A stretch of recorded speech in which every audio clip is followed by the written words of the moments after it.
और चलिए इसी से जुड़ी हुई एक और बड़ी और अहम जानकारी है। राज्यसभा उम्मीदवारों के नाम के ऐलान के बाद बड़ा बयान सामने आया है। राज्यसभा उम्मीदवार को लेकर के उनके चयन पर संयम लोढ़ा ने यह बयान दिया है। यह बड़ी खबर है। कांग्रेस नेतृत्व उम्मीदवारों पर पुनर्विचार करे, संयम लोढ़ा ने यह बात कही है। तो राजस्थान के किसी नेता को राज्यसभा जाने का मौका दिया जाना चाहिए, संयम लोढ़ा ने इस बात को कहा। और फैसले से कार्यकर्ता नाउम्मीद हुए हैं। बड़ी जानकारी आप तक हम पहुंचा रहे हैं। राजस्थान के लोगों में इसको लेकर के गहरी निराशा है।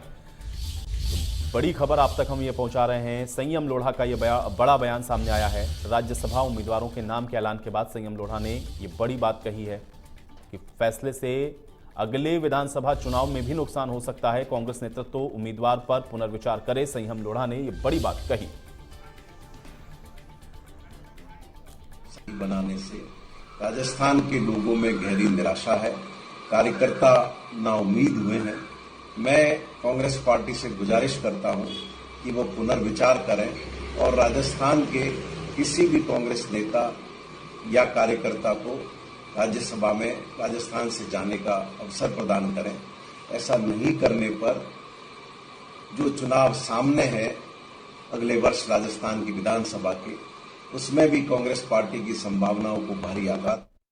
और दिनेश डांगी हमारे साथ लगातार बने हुए हैं। दिनेश, किस तरह से इसको देखते हैं संयम लोढ़ा के इस बयान को, चूंकि वो जो उम्मीदवारों के नाम का ऐलान किया गया उससे सहमत नजर नहीं आ रहे हैं?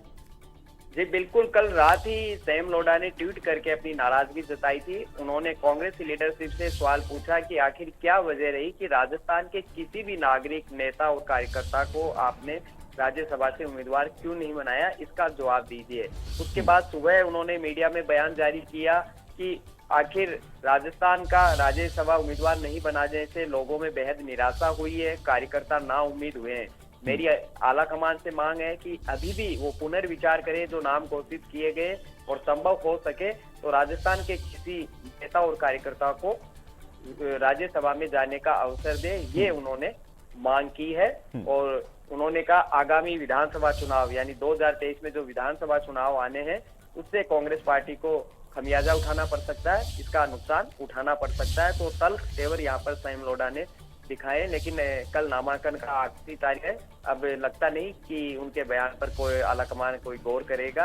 और वो मुख्यमंत्री के सलाहकार भी है, निर्दलीय विधायक भी है और सरकार को समर्थन दे रहे हैं। पहले कांग्रेस से ही विधायक चुने गए थे, लेकिन टिकट काटने के बाद बगावत की और निर्दलीय चुनाव जीत कर आए हैं। चलिए दिनेश, बहुत शुक्रिया इस बातचीत और जानकारी के लिए।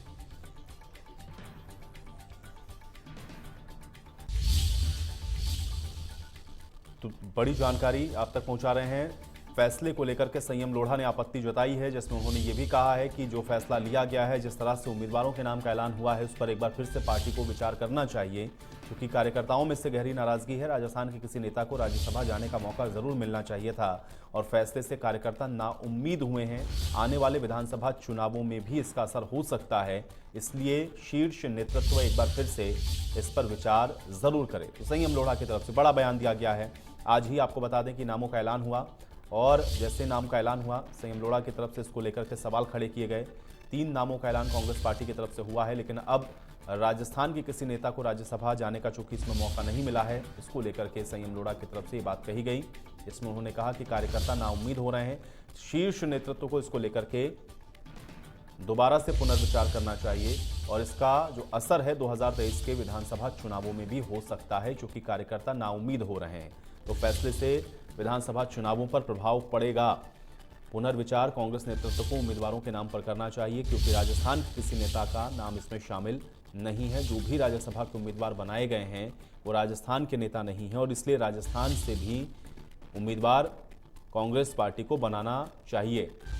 तो बड़ी खबर आप तक हम पहुंचा रहे हैं। राजस्थान के किसी नेता को राज्यसभा जाने का मौका मिलना चाहिए, संयम लोढ़ा ने यह बात कही है। फैसले को लेकर के उन्होंने सवाल उठाए हैं। कल भी ट्वीट उन्होंने किया था, ट्वीट में भी उन्होंने अपनी नाराजगी को व्यक्त किया था और आज बयान उन्होंने जारी करते हुए ये कहा है कि ये फैसला सही नहीं है। कांग्रेस के शीर्ष नेतृत्व को इस पर फैसला लेना चाहिए।